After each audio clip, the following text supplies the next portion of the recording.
BPSC के द्वारा हाल ही में टीचर रिक्रूटमेंट एग्जाम यानी कि टीआरई 3 का एग्जाम लिया गया था। इसका कट ऑफ अब तक कैसा रहेगा, क्या रहेगा, इसको लेकर के छात्र परेशान है। लेकिन आज ये क्लियर कर दिया गया, अखबारों में ये दिया गया है, जिसे आप पढ़ सकते हैं कि रिजल्ट कैसे तैयार किया जा रहा है। रिजल्ट जो है बैकलॉग और साथ ही साथ जो है 50% आरक्षण, इन दोनों को ध्यान में रख करके तैयार किया जा रहा है। इससे सबसे ज्यादा जो फायदा हो रहा है वो महिलाओं को हो रहा है, क्योंकि महिलाओं को बिहार में 50% आरक्षण है। वो है आपका 1 to 5 और 6 to 8 के टीचर जो बनने वाले हैं उनके लिए। बाकी 9 to 10 11 12 का क्या है सिस्टम, वो भी हम आपको बताएंगे।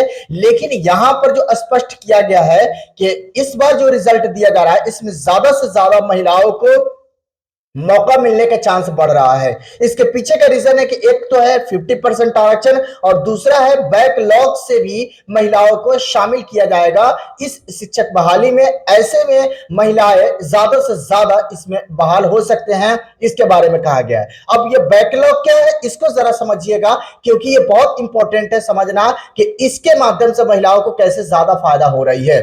लेकिन ये जो कुछ भी नियम बनाया गया है ये बैकलॉग के तहत जो है, ये पहले नहीं था, टीआरई 1 टीआरई 2 में नहीं था, लेकिन टीआरई 3 में इसका ध्यान रखा जा रहा है और बैकलॉग के तहत जो है महिलाओं को भी मौका दिया जा रहा है, उसको शामिल किया जा रहा है। अब ये क्या है बैकलॉग जरा समझिए। मान गए कि 50% आरक्षण, जैसे कि 10 सीट है और उस 10 सीट में 5 सीट तो फिक्स है कि उस पर महिलाएं ही शामिल होंगे और महिलाओं को ही उस पर बहाल किया जाएगा, जैसे 1 to 5 के शिक्षक बनने के लिए और 6 to 8 के शिक्षक बनने के लिए। ये पहले से भी रूल बनाया गया है। इसके बाद वो 10 सीट में से 5 सीट महिलाओं को, ये तो आरक्षित सीट है जिस पर वो ही जाएंगे, उस पर कोई नहीं जाएगा। बच गए 5 सीट, उस 5 सीट में मान गए पुरुष भी शामिल हुए और महिलाएं भी शामिल हुई और दोनों ने एग्जाम दिया।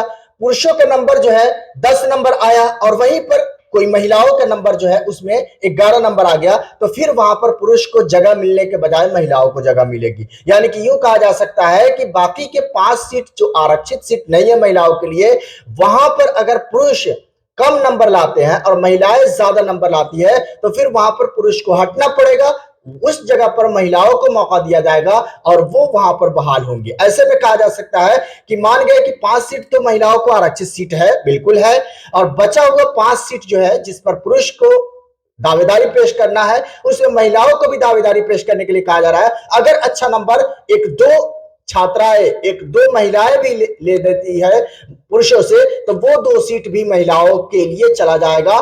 3 सीट कहिए, 4 सीट कहिए, जो भी कहिए, वहां पर पुरुष का दावेदारी नहीं रहेगा। इस वजह से ये कहा जा रहा है कि 5 के अलावा अगर 2 3 4 5 जो भी महिलाएं उसमें शामिल होती है, जहां पर सभी के लिए सेम है, उसके वजह से जो है पुरुषों की संख्या घटेगी और महिलाओं की संख्या बढ़ेगी। ये है इस बार के तैयार किया जा रहा है जो एग्जाम का रिजल्ट है, ये सिस्टम। देखिए आगे आगे क्या होता है, बात को समझते चलिए। लेकिन कहीं ना कहीं ये बात अब स्पष्ट हो गया कि इसमें महिलाओं को ज्यादा फायदा ये बैकलॉग की वजह से मिल रहा है, बिल्कुल नो डाउट।